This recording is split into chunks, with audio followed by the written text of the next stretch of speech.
All right. Now, one way a lot of people have been coping with the pandemic is buying things that they don't really need. Have you ever done that? I did the other day. All right. Well, if you've really been overspending, here are some tips from the host of the Money Confidential at Real Simple podcast on how to keep your spending in check. How do I stop overspending? This is a question we got from a listener on the Money Confidential podcast from Real Simple. Her income wasn't affected by the pandemic, but because she wasn't able to spend her money in the ways she usually likes to on things like travel and dining out, she finds herself overspending on a lot of things that she doesn't need, and it's gotten in the way of her savings goals. So we talked to some experts about ways she can stop that cycle of overspending.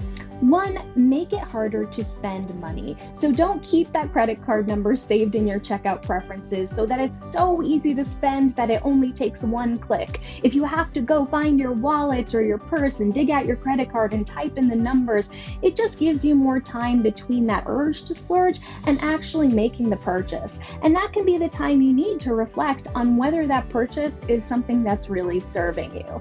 Another thing you can do is use cash when you leave the house. Cash is restrictive. You can't spend more money than you have on hand like you can with a credit card, for example.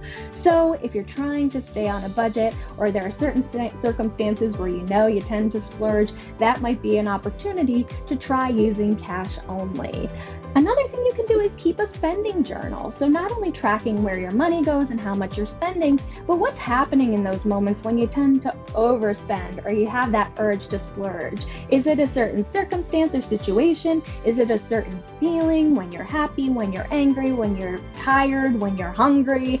Just knowing when you get those feelings to overspend can help you identify ways that you can create better systems for managing those moments. For example, if you know that you tend to overspend when you're excited and celebrating something, well, maybe that's an opportunity to use a cash-only budget when you're out for the party and you don't go overspending by bringing the credit card when you know that that is going to help you satisfy your urge to overspend.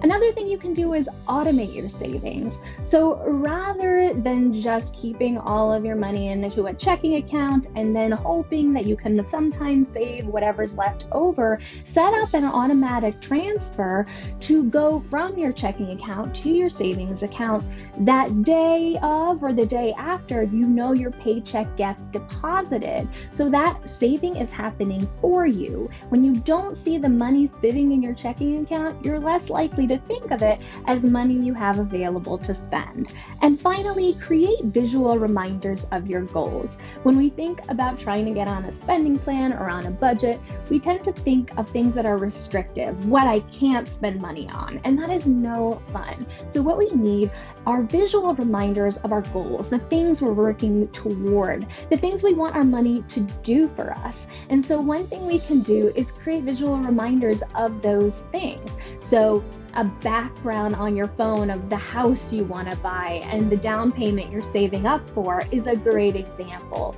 Or printing out a picture of the vacation destination that you want to go visit after a lockdown and wrapping it around your cash and credit card so that every time you go to spend money, you're reminded of whether this purchase is going to help you get closer to that vacation or push you further from it.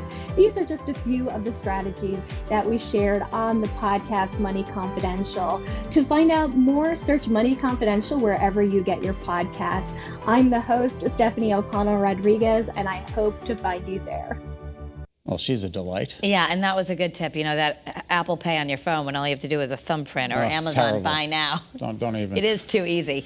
All right. The Money Confidential podcast is available on Apple Podcasts, Amazon, Spotify, or wherever you listen to your favorite podcasts. Yes, you can look for my vaccine podcast. I was going to say, you have one too.